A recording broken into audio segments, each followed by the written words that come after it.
Donc, voilà, on a changé d'image, elle est très belle celle-là-ci. Donc, voilà. Et oui, deuxième partie. Donc, bonjour à tous si vous l'avez pas encore vu, enfin, sur le coup. On recommence. On était à l'hygrométrie. Et là, on passe un peu au nourrissage. Donc, il est un peu omnivore. Il mange il est carnivore. Pas carnivore strict, mais il est à moitié carnivore, à moitié fruitivore, je crois, ça se dit comme ça. Enfin, il mange aussi des fruits bien mûrs, donc on peut lui donner de la compote. Alors, ce qui est le mieux, je vous le dis franchement, c'est le répachi. Donc vous prenez celui que vous voulez, il y a il y a plein de sortes. Donc vous prenez celui que vous voulez en fonction de votre GECO, s'il a besoin de plus de protéines, etc. Ça coûte un minimum cher, mais ça dure très très longtemps, franchement. Je vous conseille vraiment d'acheter ça si vous voulez un GECO en bonne santé. Souvent, ce qu'on achète dans les animaleries, j'ai un pote, en fait, il avait un peu fait le test. Et en gros, c'était une sorte de poudre, pas comme le répachi, hein. Parce que le répachi, il faut que l'air d'une pâte visqueuse. Mais là, c'était vraiment des granulés et tout. Donc voilà. En supplément, toujours des petites compotes, des petits insectes de temps en temps, mais vraiment de temps en temps. Parce que la nourriture peut varier, etc. Donc ça le fait pas. Mais franchement, par exemple, 3 ou 4 par semaine, ça le fait très bien. Donc pas la peine d'en acheter forcément beaucoup. Voilà. Souvent, il y en a qui disent oh bah le répachi c'est trop cher. J'ai un pote, il a fait ça parce que je sais pas pourquoi trop, vu qu'on s'est mis en colère. Enfin, vu qu'il me fait la gueule et que je ne sais pas ce qu'il a. Et bah en gros en fait il avait pas pu prendre du répachi, je ne sais plus pourquoi justement. Et en fait il avait pris un autre truc qui avait pourri. Donc c'est pour ça que je déconseille fortement autre chose que le répachi. Enfin, fortement. Si vous trouvez un truc bien, mettez-le moi en commentaire. Etc. Voilà. Donc, c'est bon. Enfin, on passe à la chose suivante. Donc, voilà, il peut manger des grillons, des criquets et des blattes adultes. Alors, les grillons, plutôt, quand il est petit, voilà. D'autres, mais tels que des teignes de ruche, des vers à soie, pardon, des vers de farine. Alors, j'ai jamais testé les vers de farine et tout, faut vraiment bien se renseigner, croisez toujours les informations. Les vers Thébo, enfin voilà, mais je conseille fortement les grillons, c'est vraiment bien équilibré, pas trop en graisse, etc. Et toujours prendre du répachi, Crestel Gecko, etc.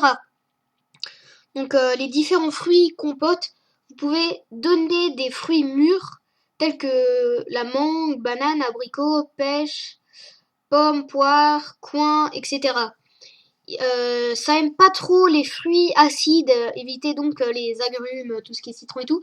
Là franchement vous pouvez être dans la merde parce que franchement déjà qu'à nous ça fait un peu mal au ventre. Bah oui c'est tellement acide et tout. Un GECO ça va pas le faire, hein. Je vous le dis tout de suite.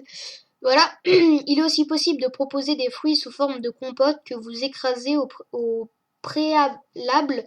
Vous pouvez aussi utiliser des compotes pour bébés qui sont très appréciées, sans insecticides, sans rien, parce que sinon, votre GECO, il claque. Et oui, c'est un peu normal, hein, il y a des insecticides, il meurt sur le coup. Enfin, pas forcément sur le coup, mais bon, voilà.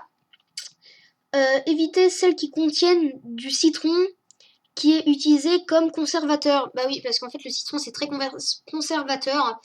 Donc évitez justement d'en mettre, enfin de vérifier vraiment si vous voulez que votre GECO reste en vie un minimum de temps. Donc voilà, on se retrouve, désolé, je suis dans la compote, que le GECO à crête mange. Donc, là, vous pouvez laisser un ou deux grillons un peu impermanents et tout pour qu'il puisse les manger s'il a vraiment faim. Toujours s'assurer que, en gros, il n'ait pas de crotte dans le terrarium. Faut vraiment tout le temps nettoyer parce que les grillons peuvent manger la crotte, enfin les défections.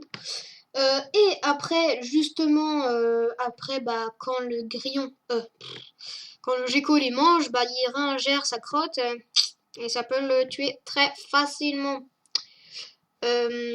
Pour les nouveau-nés, jeunes et subadultes 2 à 3 fois par semaine. Enfin voilà, en gros, je lisais un peu. Voilà. Voici quelques quantités que vous pouvez suivre pour vous aider. Les nouveau-nés, jeunes et subadultes, 3 à 4 fois par semaine. 3 à 4 fois petits insectes adaptés à leur taille, grillons, blattes, etc. de farine. Donc je vous ai dit 3 à 4, hein, vraiment pas plus par semaine. Adultes, 2 à 3 fois par semaine, 3 à 4 insectes. Donc voilà, enfin, faut franchement pas... Là, pour moi, ils en mettent un peu trop, franchement. Parce qu'à la fin, ils peuvent faire une colonie et tout, parce que ils peuvent pondre dans la tourbe blonde. Voilà. Ce qui est un peu normal. Les apports supplémentaires, justement, j'en parlais tout à l'heure. Il est possible de saupoudrer la nourriture de calcium et tout, de vitamines. Et suivant les quantités listes ci-dessous. Donc vitamines adultes 1 fois par semaine, nouveau-né et subadulte 2 fois par semaine et calcium 2 à 3 fois par semaine pour tous. Pour faciliter l'ingestion, il est possible de les mélanger directement dans la compote. Les insectes, bah oui, ça se peut. Si vous suivez l'alimentation variée et riche, vous n'aurez pas forcément besoin d'un apport en vitamines supplémentaires. Si vous utilisez un éclairage sans UV, un apport en calcium ou en vitamines avec D3 est important 1 à 2 fois par semaine. Alors contrairement à certaines personnes, le gecko à crête n'hiverne pas. Et non, il n'hiverne vraiment, pas rien, niet, caput, nada.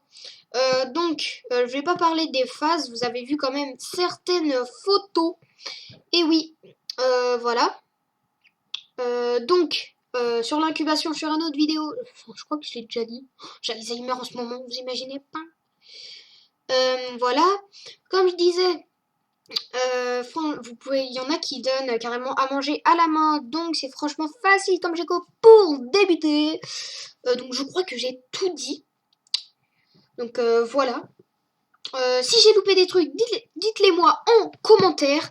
N'hésitez pas à lâcher un petit pouce bleu, à commenter si ça vous a aimé, les trucs que vous voulez remettre ou pas, etc. La semaine prochaine, on se retrouve pour une fiche d'élevage sur les schtroumpfs.